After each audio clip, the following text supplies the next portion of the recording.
¿Me confirman, por favor, si es que estamos visualizando la presentación?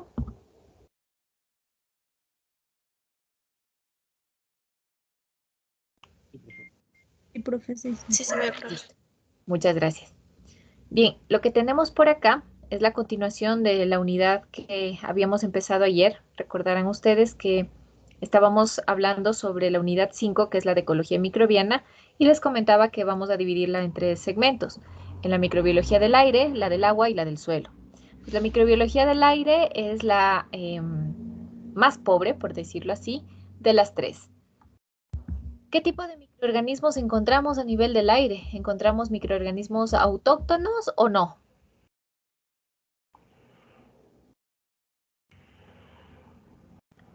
No, profe.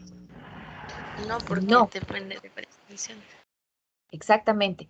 No, porque existen factores, primero, que pueden afectar su supervivencia, primer punto, y segundo, que continuamente están sometidos a procesos de dispersión. Entonces, no les permite a ellos que puedan tener un crecimiento, un proceso de división, un desarrollo. No les permite que puedan asumir hábitats. De hecho, los hábitats por acá son simplemente transitorios. Si no tenemos microorganismos autóctonos, ¿cómo los llamamos entonces? ¿Cómo se llaman a estos que no tienen un hábitat específico, que están por ahí más o menos como los gitanos, de un lado para otro? ¿Cómo llamamos a esos microorganismos? Si no son autóctonos, entonces son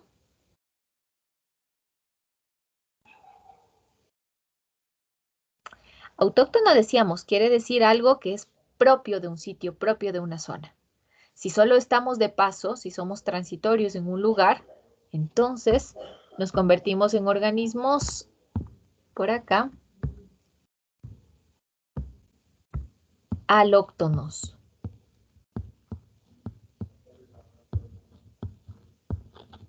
Ujú. Así que a nivel del aire, los microorganismos que abundan son microorganismos alóctonos.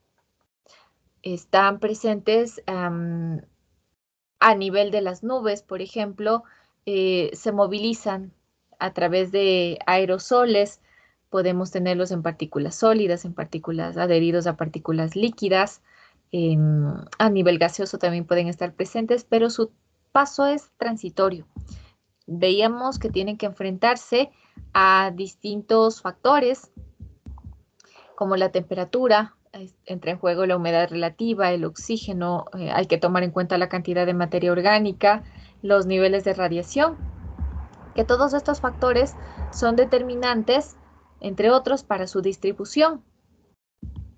Luego, en supervivencia sabemos que las esporas por excelencia ganan y que los virus suelen ser más resistentes que las bacterias y que en todo caso, entre bacterias gram positivas y gram negativas, pues las gram positivas son más resistentes. Eso es lo que habíamos comentado en la clase de ayer. Puntos de vista económico y biológico, más bien le veíamos desde el punto de vista negativo, porque el aire viene a ser el medio en el cual se transportan estos microorganismos y afectan de distintas maneras, causando enfermedades a plantas, causando enfermedades para el hombre y para los animales, pueden contaminar alimentos, pueden contaminar materia prima, pueden causar corrosión a nivel de distintas infraestructuras y demás. Entonces, viéndolo desde ese punto de vista, le encontramos la parte negativa o el lado negativo. Veíamos que definitivamente hay ciertos grupos microbianos que tienen que ser monitoreados por excelencia en distintos ambientes en los que nos podamos desenvolver. Y que siempre que ustedes vayan a hacer el monitoreo de la microbiología del aire en un sitio, pues tienen que tratar de encontrar los sitios, los puntos más vulnerables de esa edificación, de esa construcción o de ese lugar. Puntos en los que definitivamente la calidad tiene que ser buena, de buen estándar. Les contaba que la normativa para nosotros es el TULSMA, y en el TULSMA está dividido todo lo que tiene que ver con parámetros de control a nivel de agua y de suelo. De aire también hay, pero hay límites o rangos permisibles que se estudian en torno a gases, por ejemplo, monóxido de carbono, dióxido de carbono, los gases de nitrógeno y demás. En cuanto a la parte microbiológica, no, nosotros no contamos con esa especificidad, pero si es que yo estoy buscando basarme en una normativa para ello, les decía que la primera opción vendrían a ser las normativas regionales y pues por encima de ellos tenemos a las normativas internacionales, las de Estados Unidos o las de la Unión Europea. Vamos entonces el día de hoy con la parte del muestreo. ¿Cómo se hace el muestreo del aire? Nosotros podemos hacerlo de dos maneras. En la parte superior estamos viendo esas cajas Petri. Nosotros en la segunda práctica de laboratorio habíamos comentado el método de sedimentación, es decir, tener previamente preparada la placa y dejarla abierta sobre un cierto tiempo esperando que los microorganismos que están presentes en el aire puedan sedimentar. Pero también tenemos este otro equipo que es automático, ya vamos a ver un poco sobre el funcionamiento. Así que la teoría nos dice que no existe un método de muestreo del aire ideal para todas las necesidades, por lo que hay que considerar qué es lo que se quiere investigar y qué información es la que se necesita.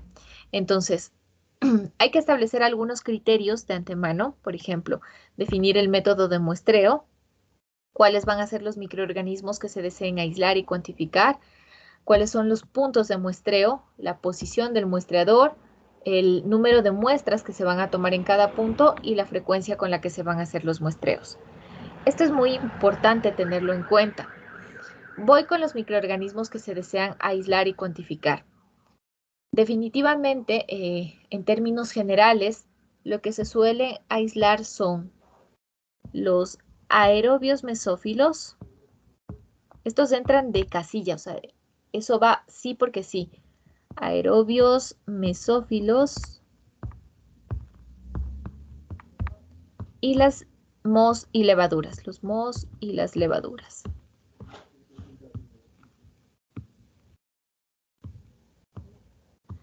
En toda normativa, ustedes van a encontrar que de cajón entran este grupito de microorganismos, aerobios mesófilos y los mohos y las levaduras. Para hacer un aislamiento de aerobios mesófilos, se utilizan medios de cultivo general. Por ejemplo, uno de ellos, el PCA. Entra de cajón PCA para hacer un recuento. Mientras que para mohos y levaduras, ¿cuál utilizarían ustedes? Si les piden que se haga un recuento de mohos y levaduras.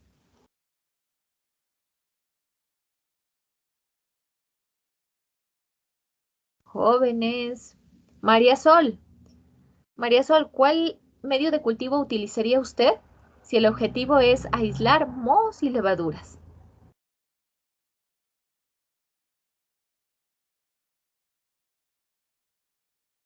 María Sol. Un agar. ¿Cuál es?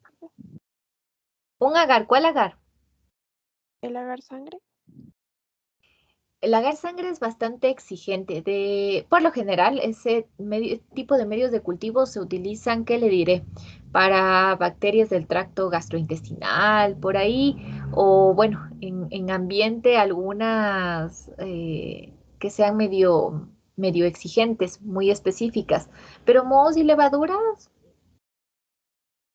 mm, no Tal hay vez el batalla. agar glucosa de sabor. Ajá, exactamente. Un saburo o un PDA. Esos me sirven perfectamente para este fin. PDA o el saburo fijo se utilizaría para hacer ese aislamiento. Ahora les pregunto a ustedes. Yo les decía, si me dice que el muestreo de aire debe considerar qué microorganismos se desean aislar y cuantificar, y cuando ustedes vayan a cualquier punto, a cualquier posición, lo que no puede faltar es el monitoreo de la cantidad de aerobios mesófilos y de mohos y levaduras. ¿Por qué aerobios mesófilos? Y miren que los aerobios mesófilos no solo van de cajón en el muestreo de aire. Cuando ustedes van a hablar de alimentos, igual, en la normativa de cualquier alimento, cuando estamos haciendo análisis de calidad, tiene que entrar en juego aerobios mesófilos. ¿Por qué?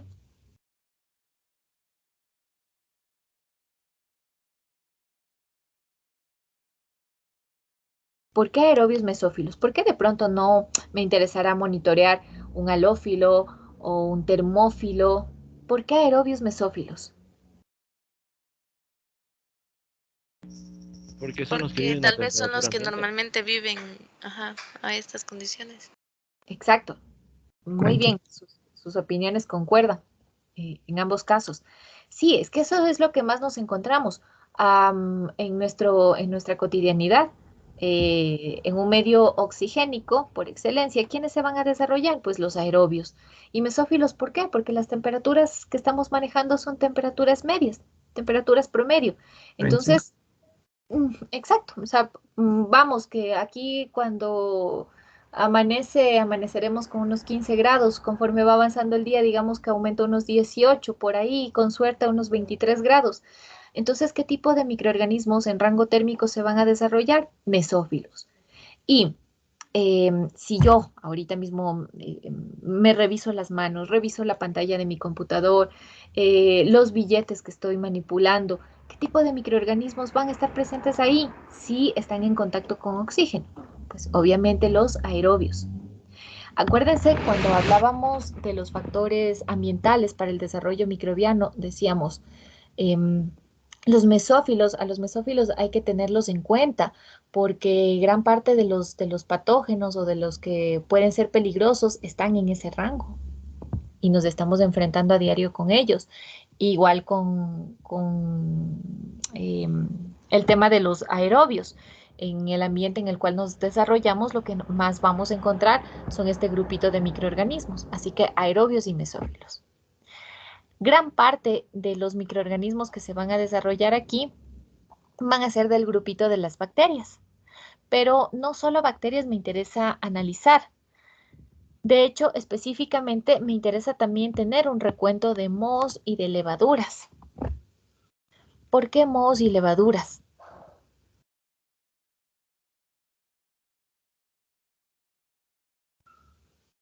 ¿Qué me dicen ustedes? El desarrollo de los mohos y de las levaduras puede estar relacionado con un excedente de qué factor ambiental. Acuérdense lo que les decía. Donde cae una espora y encuentra suficiente puntos suspensivos, ahí van y se desarrollan. Entonces, si yo encuentro ahí creciendo mohos y levaduras, significa que en ese ambiente hay una alta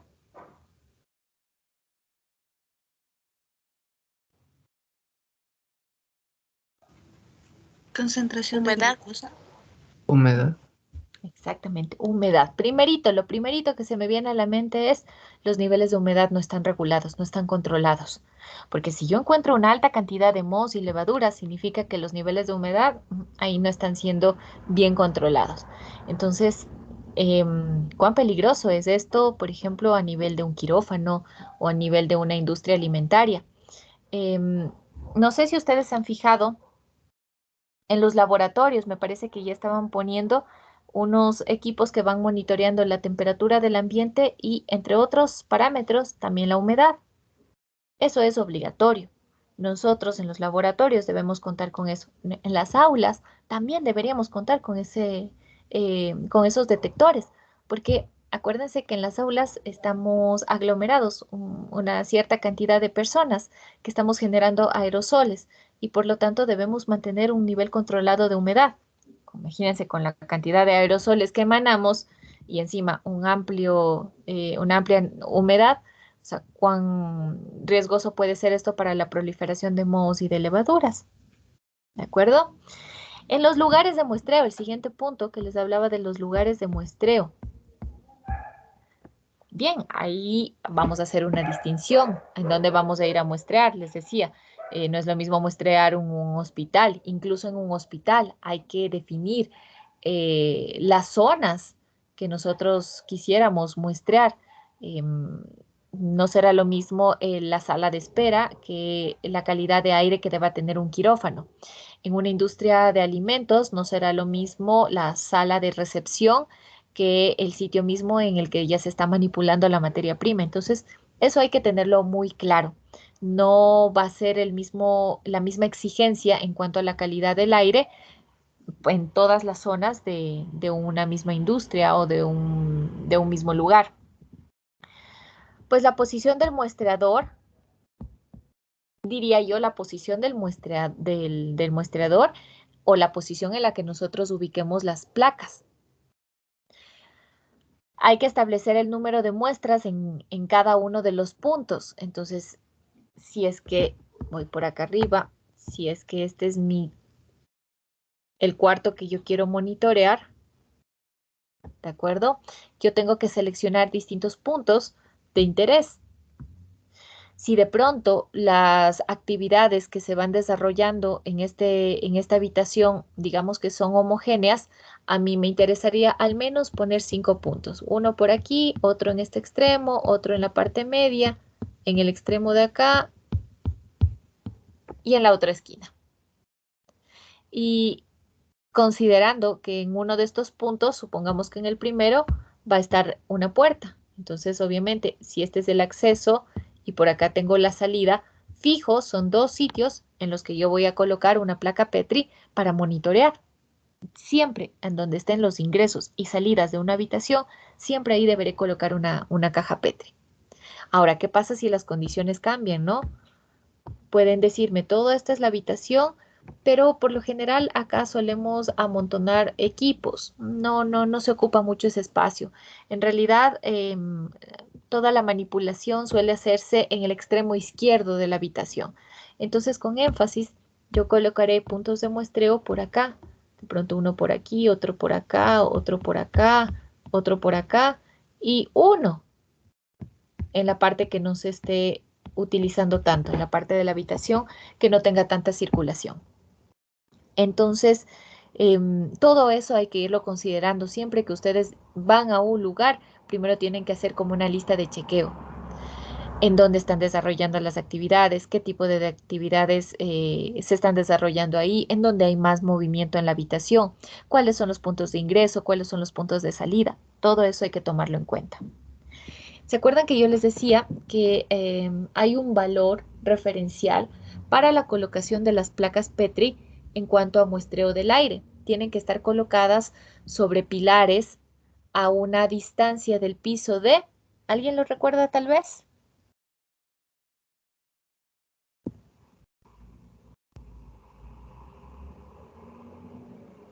¿Alguien lo recuerda de pronto?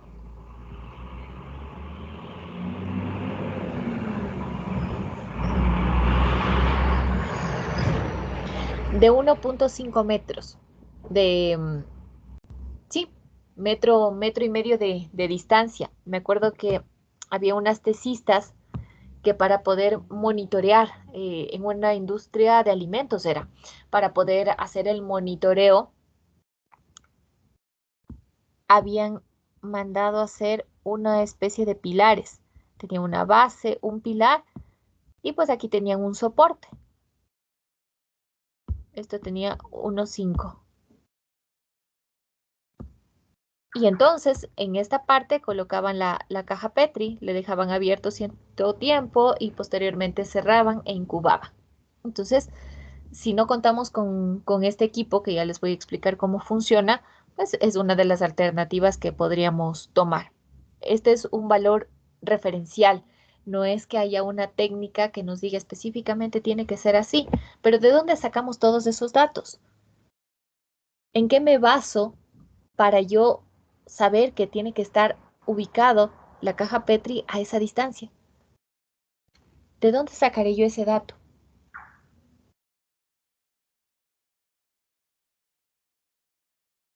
A ustedes cuando les toque ir a una industria y demás,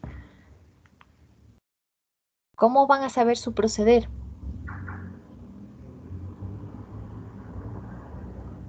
¿En dónde pueden consultar esa información, chicos?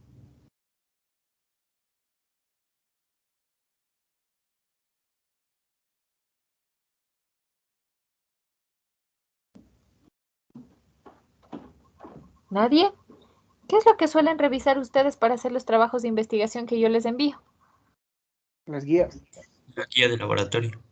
Bueno, la guía es propuesta por el docente, claro que tiene un fundamento basado en bibliografía, desde luego, claro que sí, pero si yo les envío a hacer un trabajo de investigación, no les pido que vayan a ver las guías.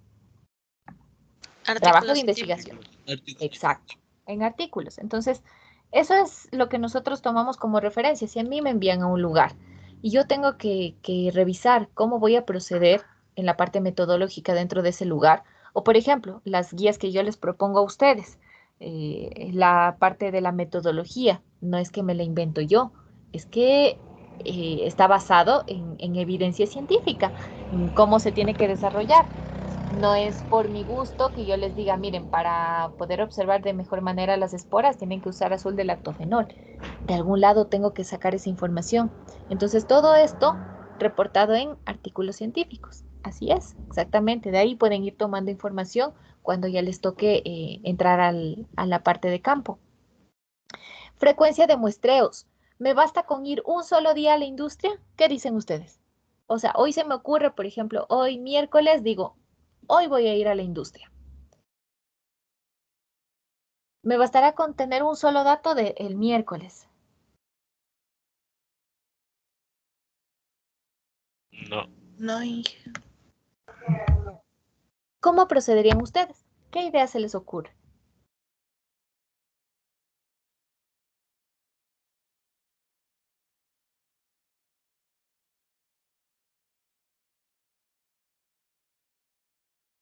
O sea, podría ser la frecuencia de tomar nuestros diarios o tal vez semanales.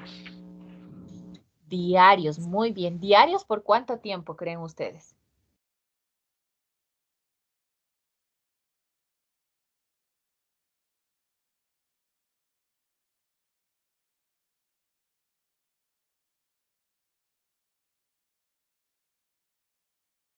¿Cuál es la jornada laboral que nosotros desarrollamos o que se desarrolla en una industria, en una oficina?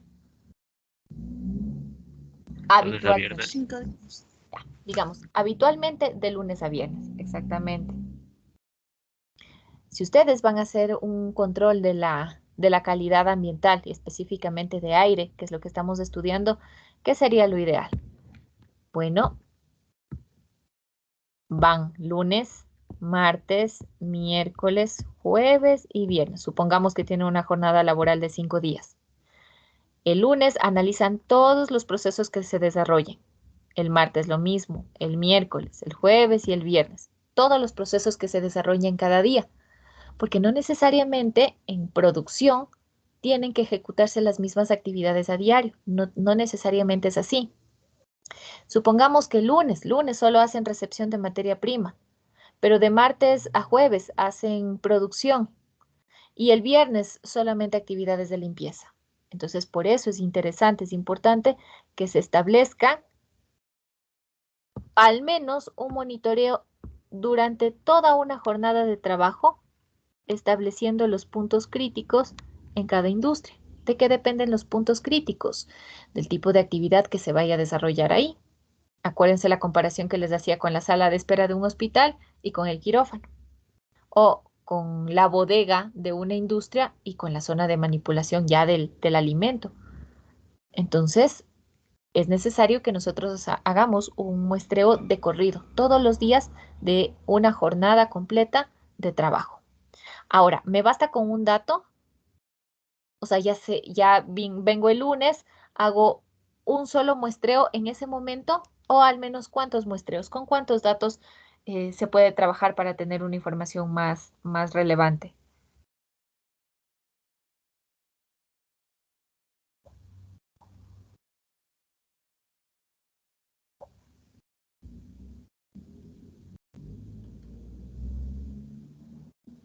¿Yo puedo 5 promediar un solo dato? por triplicado. Por triplicado al menos, exactamente. Por triplicado. Muy bien. Entonces voy a un punto, pero al menos hago el ejercicio por triplicado para tener yo un promedio, una media. Muy bien. El método de sedimentación en placa Petri, decíamos, consiste en exponer las placas con un medio nutritivo sólido, es el PCA, si no tienen PCA, el agar nutritivo, el soya triplicasa también me sirve, al ambiente durante un periodo determinado, posteriormente incuban y hacen un recuento de las colonias. ¿Sencillo? Sí, porque solo consiste en preparar las placas. Económico también. La deposición varía con el tamaño y la forma de los microorganismos, además de la velocidad y la turbulencia del aire. Este método no puede referirse a un volumen de aire, por lo que los resultados no pueden ser cuantitativos por volumen de aire, pero sí comparativos.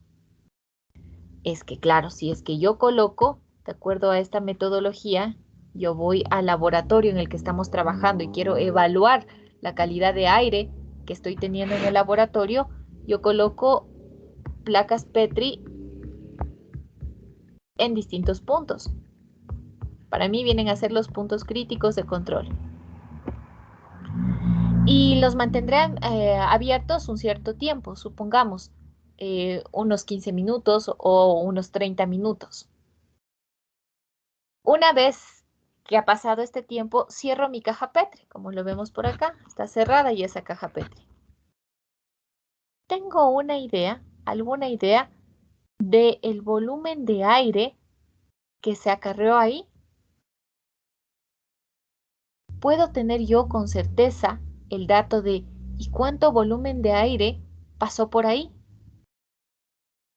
¿Qué dicen ustedes? Yo podría decir, por ejemplo, lo que va a crecer en esta caja Petri que yo había puesto en la zona de la entrada es referente a un volumen de, no sé, 5 litros de aire.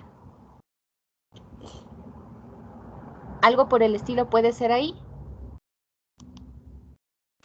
Yo pienso que no, porque también ha de influir las corrientes aéreas y además podríamos tener un dato aproximado tal vez, pero no algo exacto. Y además no creo. No, definitivamente no, exacto, no. No podemos tener ese dato, porque ni siquiera sabemos el volumen de aire que está circulando en la habitación. Y tampoco es que tenemos la certeza de qué volumen de aire se captó y esos microorganismos a qué volumen de aire pertenecen. Entonces, por eso se dice que el estimado, el resultado de aquí, no puede ser cuantitativo por volumen de aire, porque yo no sé en definitiva qué volumen de aire representa la cantidad de microorganismos que se captaron ahí. El tiempo de exposición, les decía hace un momentito, a veces se puede quedar abierta la caja Petri 15 minutos, a veces podría quedarse abierta media hora. El tiempo de exposición depende del ambiente a evaluar. Mientras más grande sea la contaminación, mientras yo tenga la sospecha de una mayor contaminación, menos tiempo de exposición, obviamente. Entonces, si voy a tomar la muestra en la sala de espera de un hospital, el tiempo de exposición, el tiempo que permanezca abierta la caja Petri, tiene que ser menor, porque ya sé que es un ambiente en el que es más propenso a estar contaminado. De lo contrario, si yo los dejo abierto mucho tiempo, ¿qué es lo que voy a tener? Van a acarrearse aquí tantos microorganismos que se va a volver una caja incontable. ¿Ok? Y tampoco puedo abusar de tener la caja mucho tiempo abierta, porque acuérdense que el medio de cultivo se prepara con agua y entonces puede secarse. Ese medio de cultivo, ese agar, puede resecarse y no es lo que queremos. Siguiendo con este método de sedimentación en la placa Petri, les decía que, bueno, podemos utilizar para el recuento de los aerobios el PCA, podemos utilizar un medio nutritivo, podemos utilizar el TCA, el soya triplicasa. Para el recuento de los hongos, nosotros utilizamos en laboratorio los más comunes, que son PDA, el saburo, pero si tenemos, podemos también utilizar otro, que es bueno, el rosa de Bengala. También es otro que podemos utilizar para este fin. Acuérdense lo que les decía. más allá de querer encontrar en el aire ambiente algunos microorganismos en particular, nos vamos con los generales. Y pues los generales vienen a ser los aerobios misófilos y los mohos y levaduras. Entonces, es importante que nosotros tengamos en cuenta ciertos datos. Por ejemplo, una placa Petri, una convencional, suele tener un diámetro de 9 centímetros. Si nosotros queremos hacer un reporte, pues, tenemos que utilizar este dato, este diámetro que contiene la caja Petri para saber cuántos microorganismos, cuántas UFCs se han sido retenidas en una caja Petri por minuto. Lo vemos por acá en la parte del esquema hacia la zona derecha. Vemos una caja Petri abierta, expuesta a las partículas que puedan estar presentes a nivel de aire. Se recoge toda esa columna de aire, se somete a un proceso de incubación y luego se hace un recuento de los números de unidades formadoras de colonia presentes en la placa. Entonces se reporta como UFC por placa y por tantos minutos haya sido expuesta. Tenemos un dato. ¿Qué pasa si se expone una placa de 9 centímetros de diámetro en un área durante 30 minutos? Se incuban 24 horas a 32.5 más menos 2 grados centígrados y se cuentan 25 colonias. La pregunta vendría a ser, ¿cuál es el número de unidades formadoras de colonia por placa por minuto? ¿Y cuál es el número de unidades formadoras de colonia por centímetro cuadrado y por minuto? El dato del diámetro de la caja Petri, ¿para qué reporte me está sirviendo?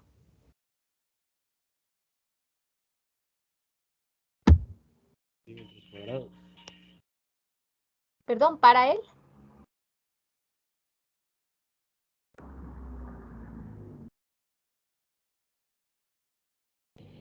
El UFC centímetros cuadrados minutos. Muy bien, exactamente.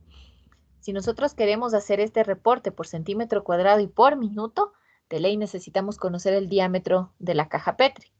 Y si no, pues podemos hacer un reporte general considerando UFCs por placa y por minuto.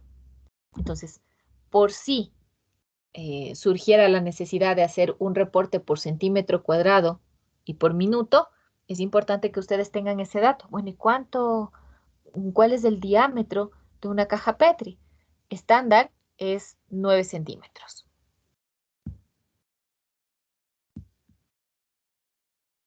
Tenemos también este método de impacto sobre superficies sólidas y pues prácticamente es lo que más se suele utilizar en la actualidad.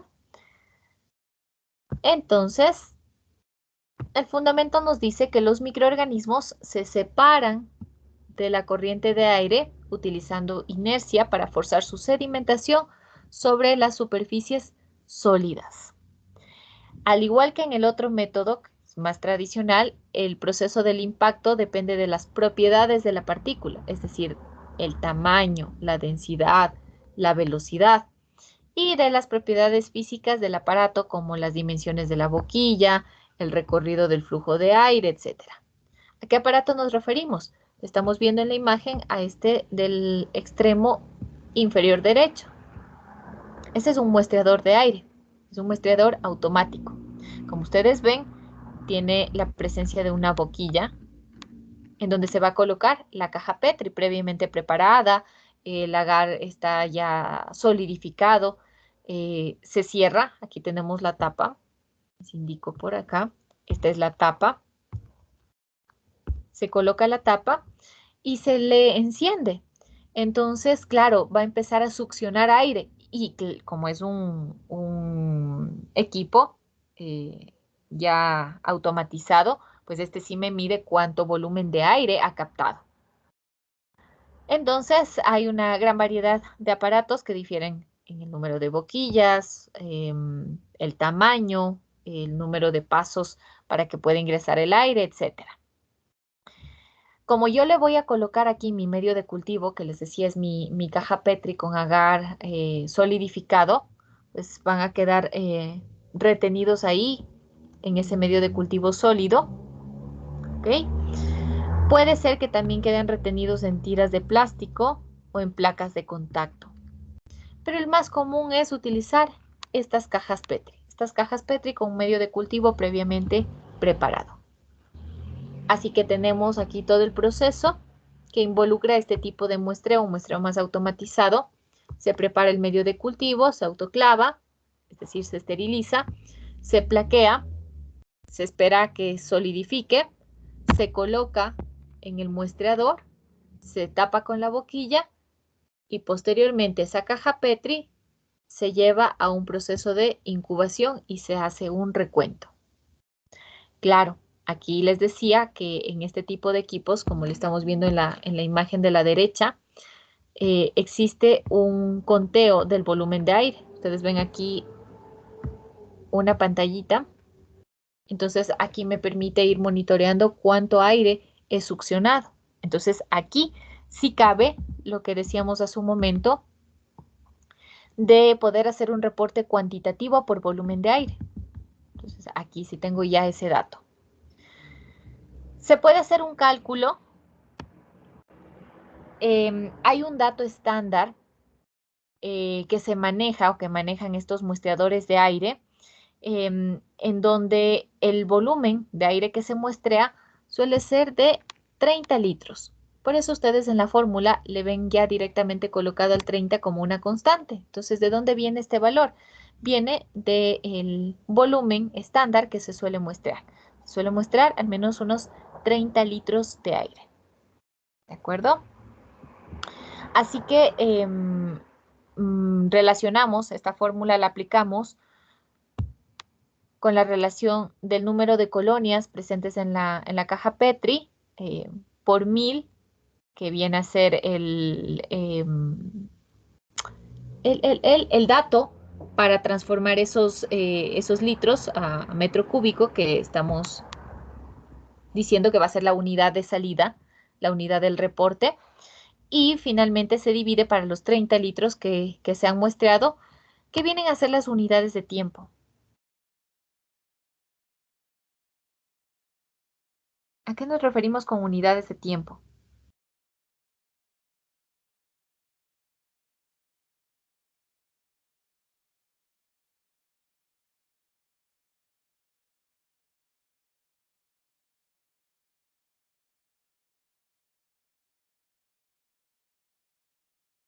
¿Qué vienen a ser las unidades de tiempo, chicos?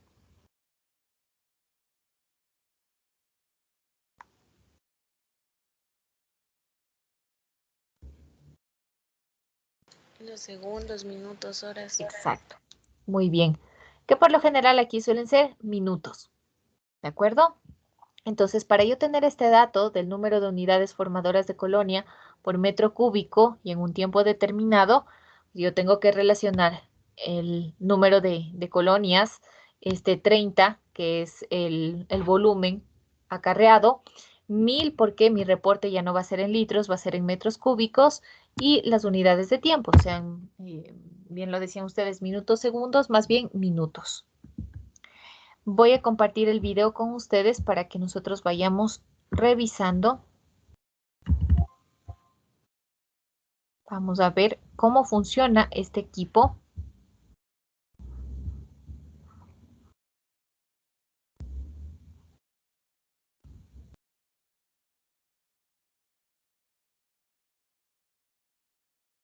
Listo.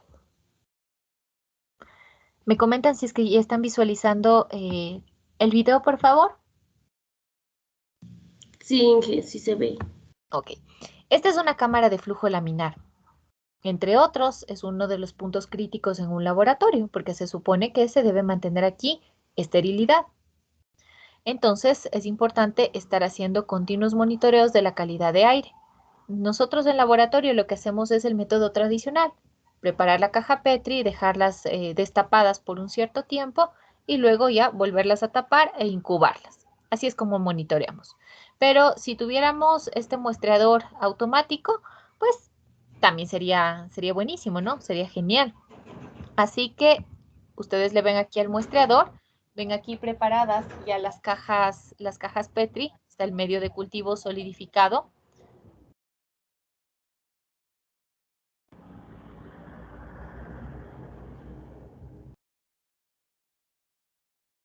Ok, alcohol de antemano. Se destapa la boquilla. Se desinfecta.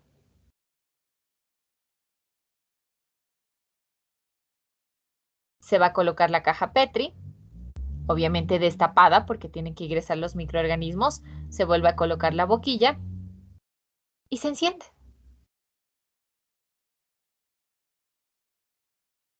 Se enciende y lo que está haciendo el equipo en este momento es absorber un volumen determinado de aire. Entonces existe programación para este tipo de equipos, pero en una jornada de muestreo, una tanda de muestreo, por lo general se suele acarrear un volumen relacionado con 30 litros.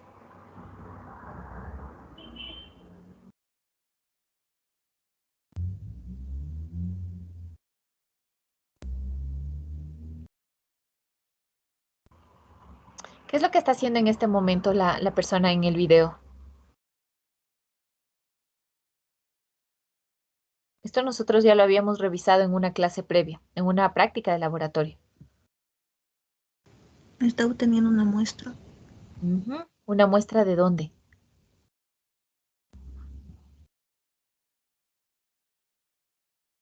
Esto, lo que acaba de hacer esta persona en el video, les vuelvo a pasar, esto es el muestreo de superficies. ¿Cuál es la diferencia con lo que nosotros habíamos visto? Miren, ella toma como referencia una parte del mesón, pero si nosotros queremos hacer un reporte por centímetro cuadrado, por ejemplo, yo tengo que definir las dimensiones de la zona del mesón.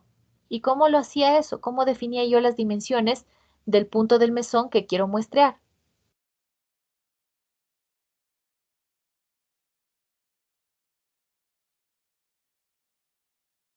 Esto ya lo habíamos revisado previamente.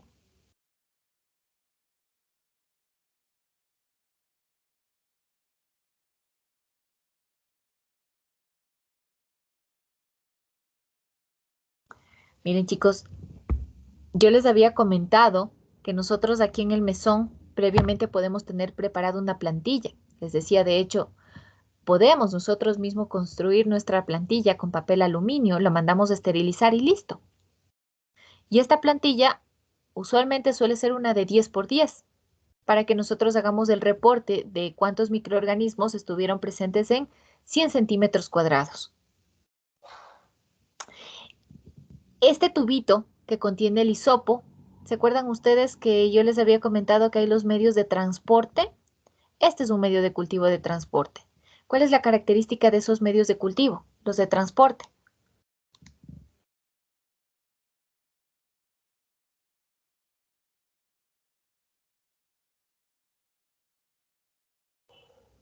¿Cuál es la característica de los medios de cultivo de transporte? Que no contenían nutrientes. Exacto, que eran muy pobres en cuanto a nutrientes, porque yo lo que quiero es que esos microorganismos puedan estar resguardados ahí, pero que no aumenten en cantidad, que no se dividan, que no se multipliquen. Entonces, el fin ahorita es que con el hisopo yo pueda acarrear una muestra y la vuelvo a colocar en ese medio hasta que ya finalmente yo pueda sembrar. Miren cómo desliza el hisopo. Lo hace en todas las direcciones, derecha, izquierda, zigzagueando y demás. Lo vuelve a colocar. ¿Hasta cuándo? Hasta que yo pueda descargar esto ya para hacer un proceso de diluciones, por ejemplo.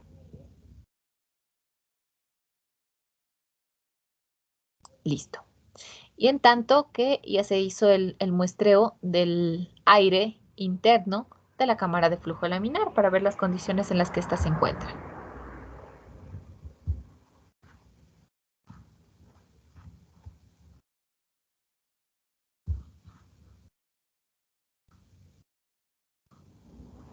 Vamos con otro equipo.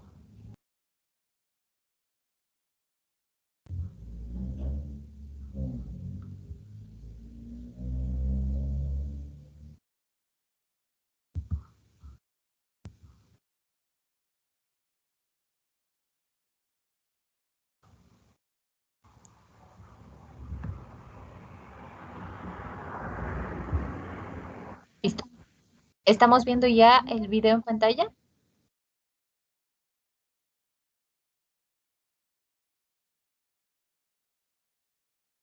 ¿Me confirman si Sí, se estamos observa, viendo? profe. Ok, Sí, profe. gracias, chicos. Este es otro muestreador.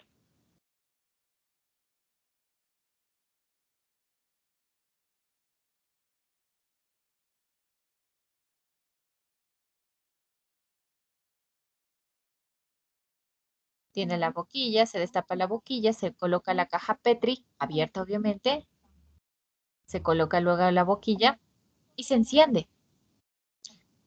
Les decía entonces que aquí se maneja un volumen general, que suele ser el de al menos unos 30 litros de aire, salvo que haya otra programación. Entonces, ven que es un equipo, este es pequeñito, sencillo, son equipos portátiles.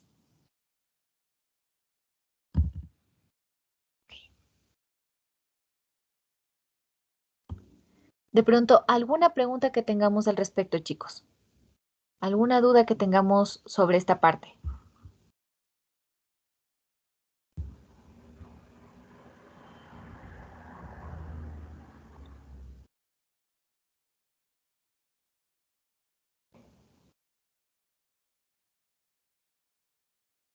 ¿Alguna duda tal vez?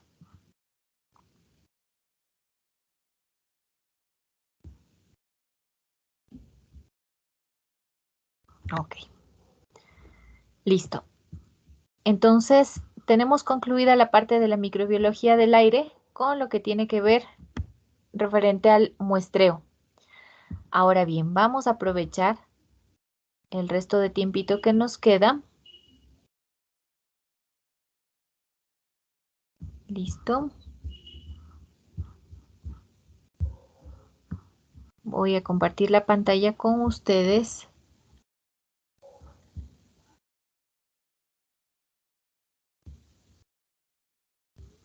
Perfecto. ¿Estamos viendo ya la guía de prácticas en pantalla? Sí. Perfecto, muchas gracias. Vamos a aprovechar para ir revisando lo concerniente a esta práctica 5 de laboratorio, que es la identificación de bacterias. Entonces, ¿qué conlleva esta identificación de bacterias? Pues para nosotros lo básico o el primer punto viene a ser una caracterización morfológica. ¿Cómo podemos determinar la forma que tienen las bacterias? ¿Cómo podemos saber nosotros si es que tienen una forma esférica y son cocos, si es que son bacilos o si es que son asociaciones, estreptococos, estreptobacilos? ¿Cómo yo puedo llegar a determinar eso? ¿Mediante qué técnica de laboratorio?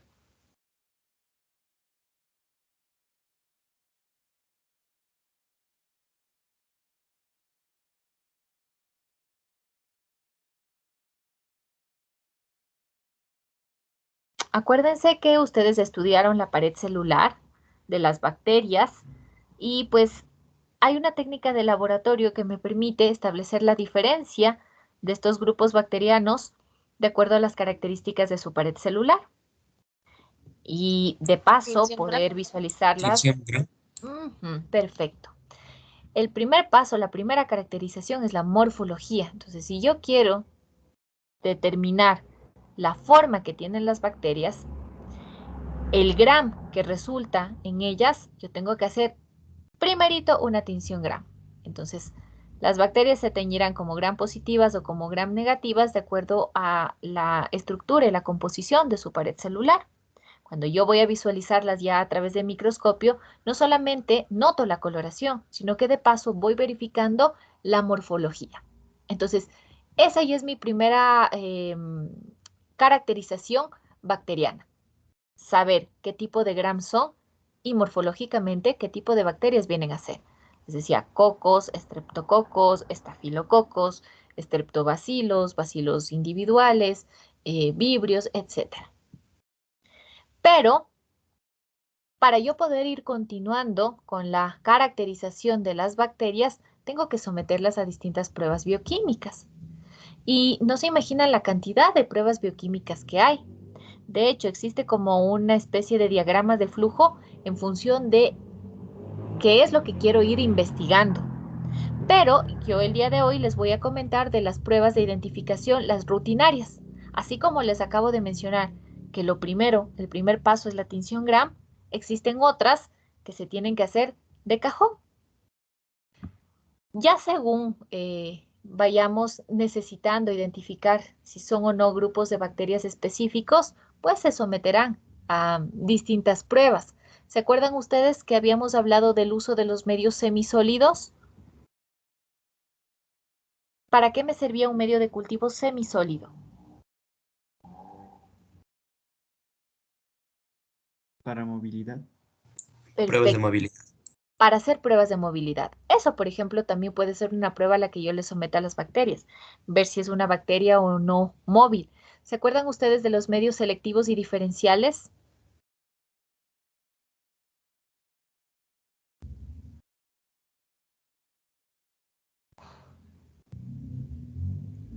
Recordarán ustedes que en clase habíamos puesto muy bien el ejemplo de uno de estos medios de cultivos, que era selectivo y diferencial también, y que pues se basaba en la fermentación o no de un tipo de azúcar.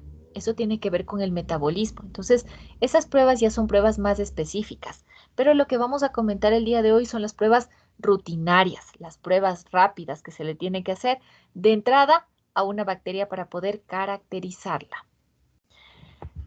Hablamos ya de la importancia de hacerle o someterle a un proceso de tinción Gram, pero no son las únicas, porque también se tiene que realizar una prueba de catalasa y de oxidasa. Por lo general, ¿quiénes o qué tipo de microorganismos en cuanto a los requerimientos oxigénicos me dan un positivo para catalasa?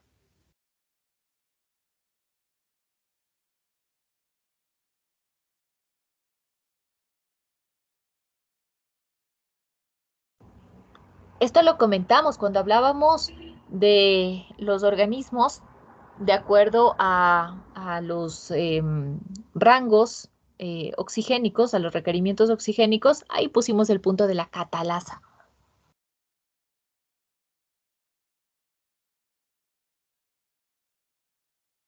Como bacterias aerobias. Muy bien. Gran parte de las bacterias aerobias tienen presente, a nivel de su estructura, esta enzima, la enzima catalasa. ¿Ok? Entonces, esta enzima catalasa permite la descomposición del peróxido de hidrógeno en agua y en oxígeno. No sé si ustedes han notado cuando tienen alguna herida, se ponen agua oxigenada, ustedes empiezan a notar un burbujeo. ¿Por qué pasa esto? Pues estamos hablando de que la sangre es un fluido biológico. Entonces, como fluido biológico, tiene la presencia de esta enzima catalasa. Ponemos agua oxigenada y ese burbujeo se debe a una reacción exotérmica. De hecho, cuando el flujo de sangre es abundante, se siente el calorcito y lo que se está descomponiendo es en la parte líquida, me está quedando agua y pues ese burbujeo se debe al desprendimiento oxigénico. Y la oxidasa, obviamente, como el nombre lo indica, pues es una enzima clásica también de organismos aerobios, determina la presencia de estas enzimas oxidasas y esta reacción se debe al sistema de citocromo C oxidasa que activa la oxidación justamente del citocromo. Entonces, gracias a este tipo de reacción, es reducido, este es reducido por el oxígeno molecular produciendo agua o peróxido de hidrógeno, dependiendo de la especie bacteriana. Estos dos tipos de prueba permiten identificar a bacterias que son aerobias, de tipo aerobio. Y pues Gram, que como ya lo sabemos, permite diferenciar a los grupos bacterianos en función de la estructura y de la composición de la pared celular. Tenemos entonces los protocolos en un proceso de tinción Gram. Recordarán que esto lo estudiamos previamente. Nosotros sabemos que el orden lógico de aplicación de los colorantes está definido. lo tratamos previamente y sabemos que los colorantes tienen que colocarse en orden de cristal violeta, posteriormente se lava, luego viene la aplicación del Lugol, que es el mordiente, se lava, se decolora con alcohol acetona y finalmente se coloca la safranina, que es un colorante de contraste, para hacer una diferenciación. Para la prueba de la catalasa, nosotros obviamente lo que hacemos es agregar peróxido de hidrógeno, es decir, agua oxigenada, para ver si hay o no ese burbujeo. Y en cuanto a la oxidasa, nosotros tenemos comercialmente unas tiras que se conocen como tiras de oxidasa, que los ponemos cerca de la colonia bacteriana y vemos qué coloración nos da como resultado. Veamos los siguientes esquemas. Tenemos entonces el proceso de tinción Gram. Aquí le vemos la colocación del cristal violeta. Posteriormente está el yodo. A continuación está la decoloración. Y finalmente está la aplicación de la safranina. ¿Existen tiempos? Claro que sí. Existe un protocolo que se sugiere para la espera de los tiempos del proceso de tinción Gram. Lo que yo les puedo comentar es que no en todos los casos ese protocolo va a mantenerse. Por ejemplo, algo que lo tengo claro, y es que para los psicrófilos, por ejemplo, este protocolo no resulta. Hay que aumentar los tiempos de espera entre la aplicación de uno y otro colorante. Pero ya es un caso bastante particular. Resultado. Yo puedo tener los dos tipos de bacterias dependiendo de la coloración, gram positivas que se muestran de un color azul violeta o gram negativas que se muestran de un color rojizo. Estas son las pruebas de la oxidasa y la catalasa. Les decía, para la oxidasa nosotros contamos con unas tiras comerciales. En esas tiras comerciales lo único que hacemos es colocar una muestra de la colonia bacteriana. ¿Y qué es lo que vamos a notar? Un cambio de coloración. Si se mantiene tal cual, si no ha habido una variación de color, esa es una reacción negativa. Quiere decir que ese organismo es oxidasa negativo. Pero si esa coloración se torna algo violeta, violeta a veces suele ser bastante oscuro, esa es una reacción positiva. La bacteria es oxidasa positiva. Y para la catalasa les decía que nosotros tomamos una muestra de la colonia y le colocamos agua oxigenada. ¿Qué es lo que esperamos ver? Si es que hay o no un burbujeo. Cuando hay un burbujeo, definitivamente eso es un positivo para la presencia de la enzima catalasa. Por lo tanto, esa bacteria sería catalasa positivo. Lo dicho aquí lo vamos a ir verificando, vamos a irlo trabajando mediante unos videos. Voy a ir compartiendo con ustedes.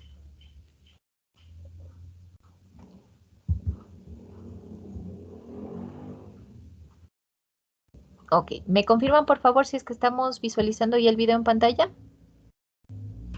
Sí, Perfecto. Miren, Sí. estas son las tiritas comerciales. Nosotros ya la compramos para la prueba de la oxidasa, son las tiras de oxidasa. Es precisamente así tal cual. Es una tirita. Si ustedes le ven en el extremo hacia la parte izquierda, tiene un cuadrado en donde está la presencia del reactivo.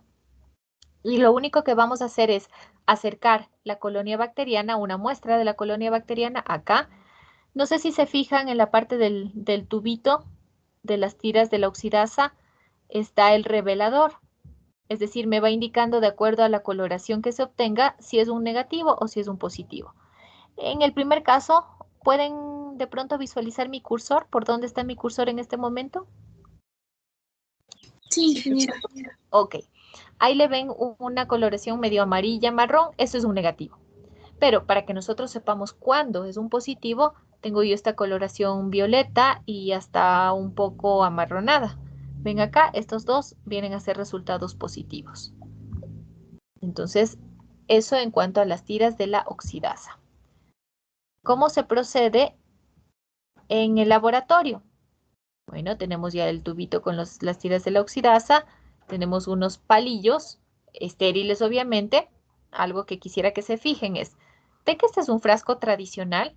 Es un frasco de los que nosotros solemos tener en casa. Pues bien, estos frascos tranquilamente nos sirven a nosotros en laboratorio para someter a procesos de esterilización.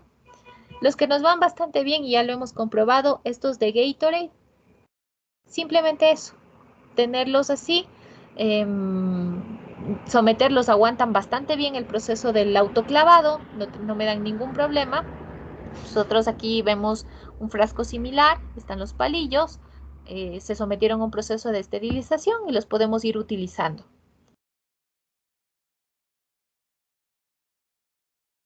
Siempre trabajar cerca de un mechero o de una lámpara de alcohol si es que no tenemos la cámara de flujo laminar.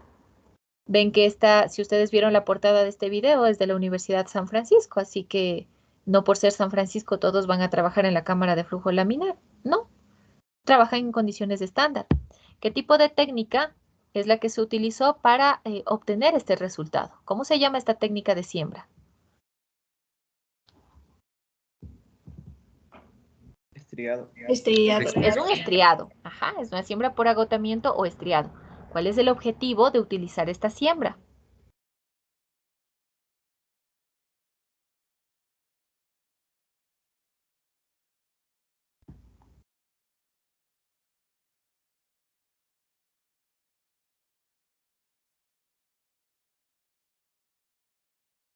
¿Cuál es el objetivo de una siembra por estriado? Verán que es una semana recién de la prueba que dieron, chicos. En esa se le realizaba diferentes repiques. ¿Para obtener qué? Se hace un Un solo repique. inóculo. Bueno, un solo inóculo no, porque inóculo es la cantidad de muestra que yo coloco en un medio de cultivo. Pero los repiques se hacen ¿para qué?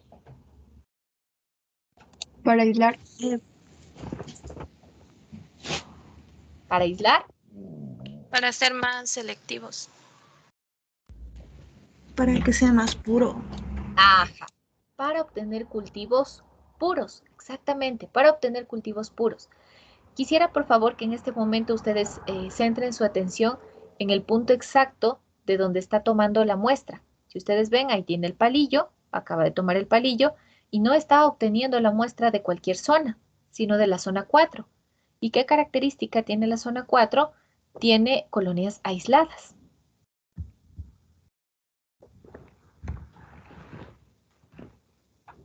Listo, obtuvo una cierta muestra de una colonia de la zona 4 y lo aplica sobre la tira de la oxidasa.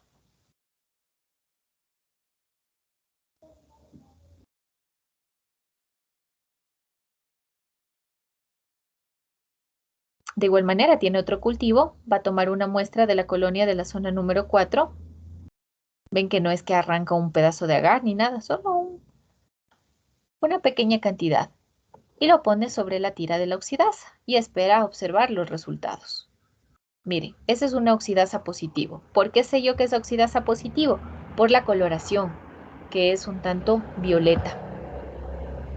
Entonces, yo presumo que esta bacteria es aerobia.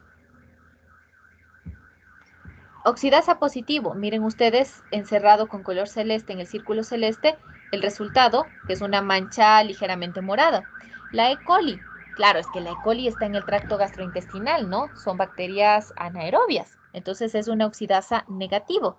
Por eso ustedes ven encerrado con el círculo de color rojo que no hay un giro de coloración o a veces se suele ser un tanto amarillenta y demás. ¿De acuerdo? Esta Pseudomonas aeruginosa, esta es una oxidasa positiva y esta la encontramos frecuentemente en todas partes. Si voy y muestro mi mano, seguro, les digo, seguro, encuentro yo una Pseudomonas aeruginosa por ahí. Vamos avanzando. Vamos con la prueba de la catalasa.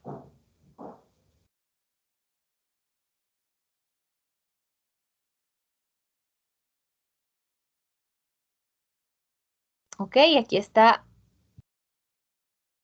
preparados previamente, desde luego, van a corroborar la prueba nada más con fines didácticos.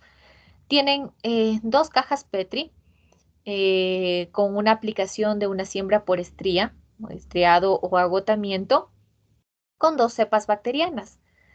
una que va a responder a la catalasa positivo y otra catalasa negativa.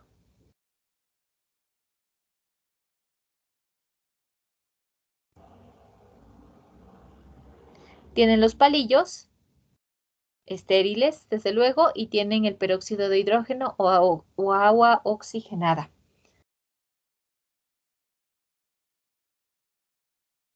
Se trabaja en condiciones.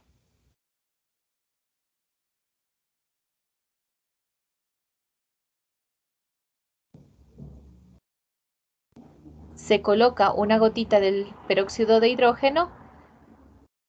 ¿Vieron cómo flameó la tapa? Eso quisiera que lo noten, por favor. Voy a repetirles por acá.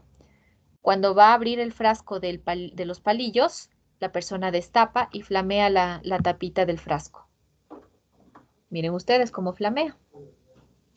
Ahí sí procede a tomar uno de los palillos.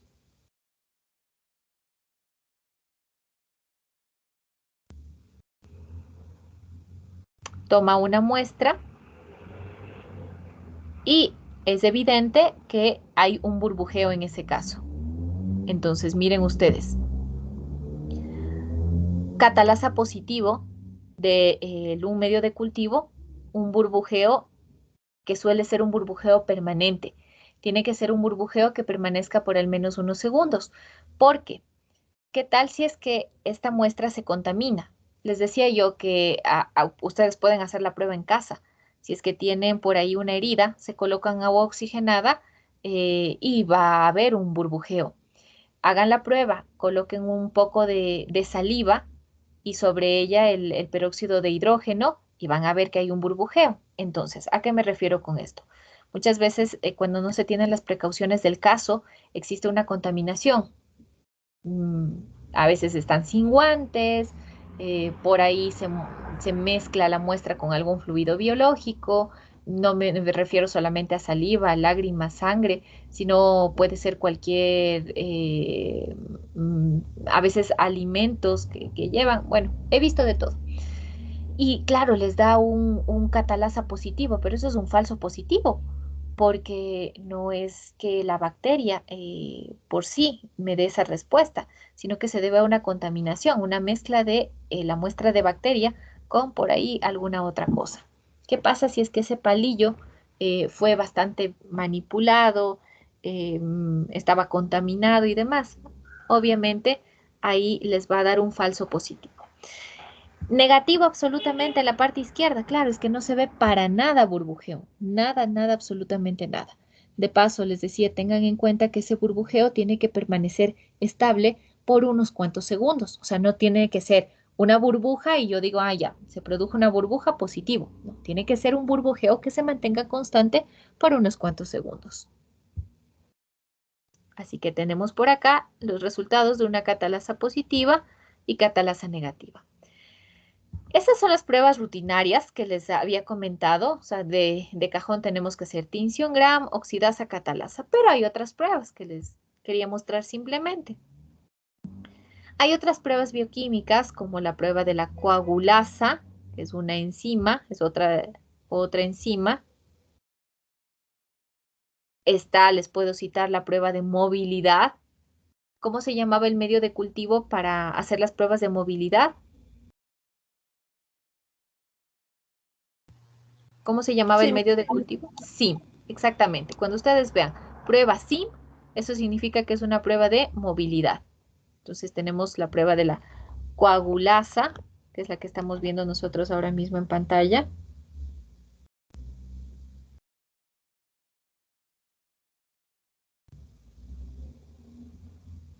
Este es muy particular para un grupo de bacterias que son los estafilococos.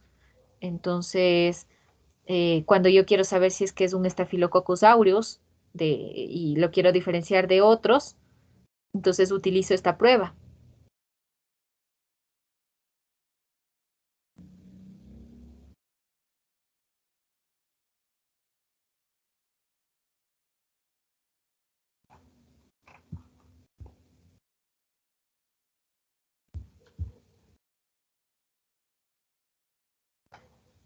Tengo yo un sinnúmero de protocolos de pruebas bioquímicas en el laboratorio Podría hablarles de las pruebas de fermentación de azúcares y bueno, son protocolos dependiendo del tipo de azúcar que yo quiera ir identificando, ¿no?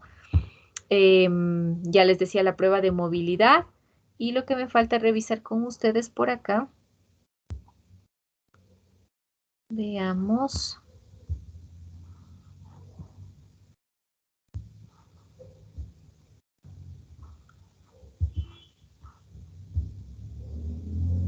Ok, es la prueba de tinción Gram.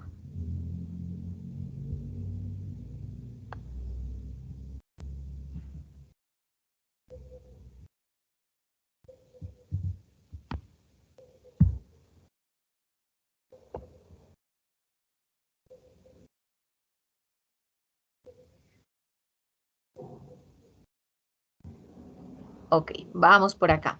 Lo primero, encender la lámpara de alcohol o el mechero. Tenemos un asa que la vamos a esterilizar.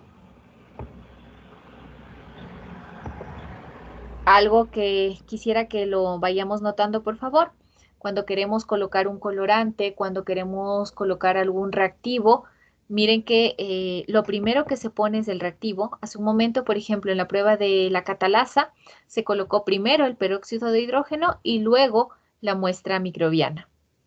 El momento en el que yo voy a hacer la tinción Gram, ustedes van a ir viendo aquí, justamente en este punto, que yo coloco un poquito de suero fisiológico. Primero el suero fisiológico y luego la muestra bacteriana, la muestra de una colonia bacteriana. ¿Para qué? ¿Para qué necesito aquí esta gotita de suero fisiológico?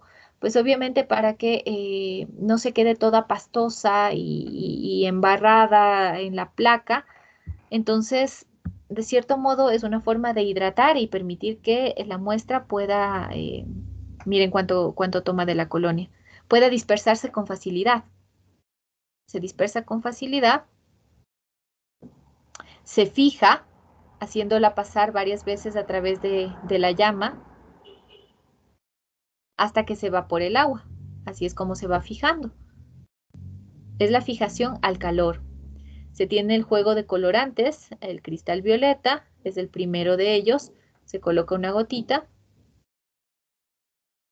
Se espera el tiempo sugerido por el protocolo.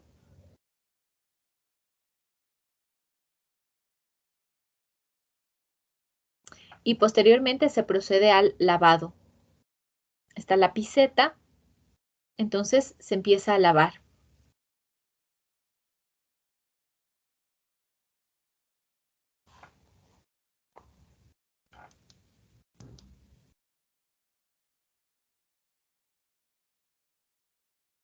Colorante que viene a continuación, pues vamos a tener el Ugol. Se coloca el Ugol, que es el mordiente.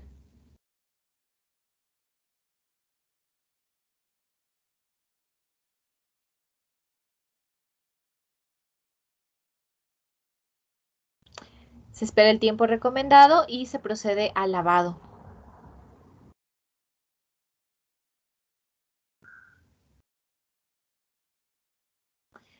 Luego viene el decolorante. Es una mezcla de alcohol acetona, es el decolorante.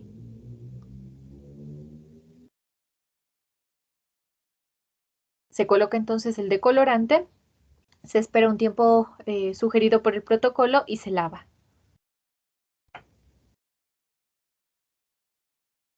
Hasta aquí, las bacterias gram positivas son las que ya están teñidas de azul y las gram negativas son las que se han decolorado.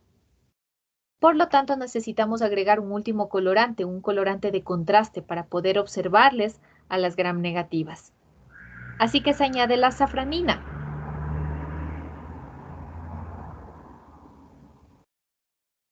La safranina únicamente va a ejercer su acción sobre las bacterias gram negativas. Las gram positivas no, acuérdense que esas ya quedaron teñidas de entrada con el colorante cristal violeta.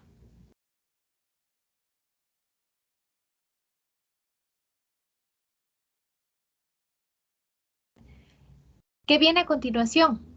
Nosotros sabemos que tenemos que visualizarlo a través de microscopio. Así que tenemos que secarle la placa, podemos secarle de igual manera al calor de la llama.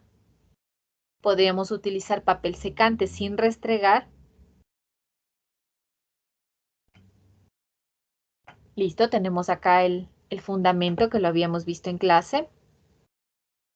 Y pues como son bacterias, vamos a tener que visualizarlas con el lente de 100. Por lo tanto, colocamos una gota de aceite de inmersión y no ponemos el cubreobjetos.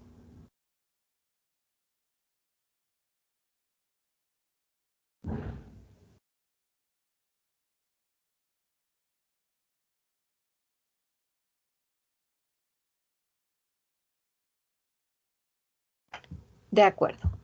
¿Y los resultados que podemos esperar? Tenemos gram positivos y gram negativos. En este caso tenemos bacilos gram negativos, la forma alargada obviamente, se muestran en disposición individual, es decir, no hay estreptobacilos, sino están dispersos en posición individual, coloración rojiza. Y por acá tengo yo en cambio bacilos gram positivos. Okay. Entonces, con respecto, vuelvo por acá.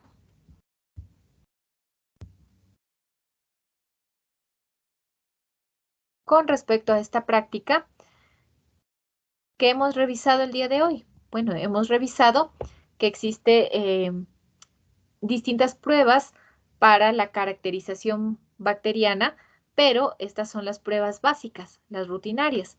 Entonces, lo primero que nosotros hacemos es una tinción gram y a eso le vamos sumando algunas pruebas como, por ejemplo, la de oxidasa y de la catalasa. Dependiendo de a qué bacteria queramos analizar, podríamos proponer otras pruebas como fermentaciones de azúcares, como pruebas de movilidad, etc. ¿Alguna pregunta que tengamos, por favor?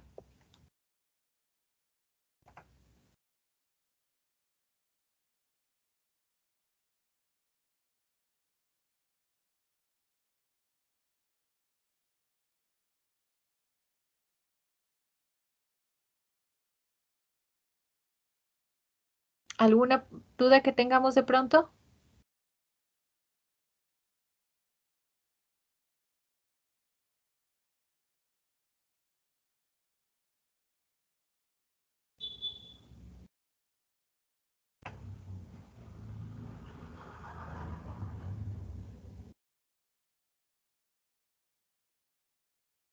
Ok, chicos. Listo. Entonces les había comentado que por el día de hoy, por favor, vamos a quedarnos hasta ahí. Hemos revisado una parte de la microbiología del aire, hemos revisado lo que son las pruebas de identificación bacteriana básicas. Pues con respecto a esta parte vendrá una evaluación. Esa evaluación podríamos desarrollarla el próximo día miércoles, solo lo concerniente a la práctica 5 de laboratorio. ¿De acuerdo? Apenas esté ya la matriz de calificaciones, yo les dejo un mensajito aquí en Teams para que me ayuden revisándola, por favor. No sé si tienen tal vez alguna duda. No, profe. Ok. Pues bien, chicos, más bien agradecerles a ustedes mucho y pues que tengamos un buen día.